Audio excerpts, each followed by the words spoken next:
Ah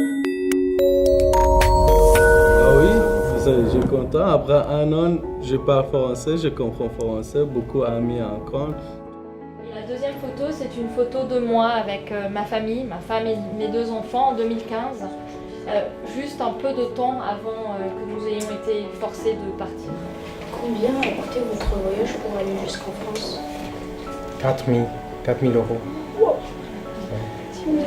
Mais malheureusement, les réfugiés ont été poussés à prendre des voies autres et ont dû payer très très cher. Le message, c'est l'importance de la rencontre, que c'est essentiel pour comprendre qui sont les réfugiés et qu'une rencontre, un contact vaut beaucoup plus que beaucoup de discours. Donc merci Nabil d'être là aujourd'hui. Je m'appelle Nabil Attar, je suis arrivé à France en 2015. J'étais banquière, j'ai dû quitter Damas, j'ai quitté mon pays, ma maison, mon chien, mon travail et tout pour recommencer une autre fois ici à la France. Maintenant on joue de l'eau, c'est ma passion de cuisiner et quand je suis arrivé à France, je n'ai pas parlé français. J'ai trouvé que la cuisine, le food, c'est un moyen de partager l'histoire, toute la vie de Syrie. Ça aussi fait découvrir une nouvelle culture, donc c'est bien.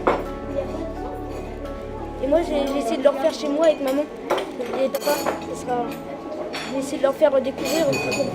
Le Refugee Food Festival est né d'une initiative de citoyens et qui ont eu cette idée en fait, d'utiliser la cuisine pour changer le regard et qui sont venus nous voir au HCR et nous ont dit nous on aimerait faire quelque chose pour changer le regard qu'ont les gens sur les réfugiés et on a une idée, on voudrait proposer à des restaurants de confier leur cuisine à des chefs réfugiés. C'est la première fois que le Refugee Food Festival est organisé dans des cantines scolaires. Ça c'est le dessert. Je suis trop content aussi. Ça fait plaisir. Pour les enfants, comme ça, non. Pour beaucoup de monde, oui. Pour l'école, comme ça, non, c'est la première fois. Niveau cuisine, on va dire que ça prend aux tripes au final, parce que quand il parle, il y a 9 mois, il était à Calais dans la jungle. Aujourd'hui, il y a les médias, il est en cuisine. Je veux dire, c'est un beau rebondissement, je veux dire. Ouais, voilà, c'est mouvant quelque part, je veux dire. Qui continue sa cuisine. C'est super bon. C'est un grand courageux. C'est même, je dirais, un chevalier. Mais, bah oui, c'est un peu comme ça. Il est courageux. Il y a 5 collèges dans le Calvados qui sont concernés.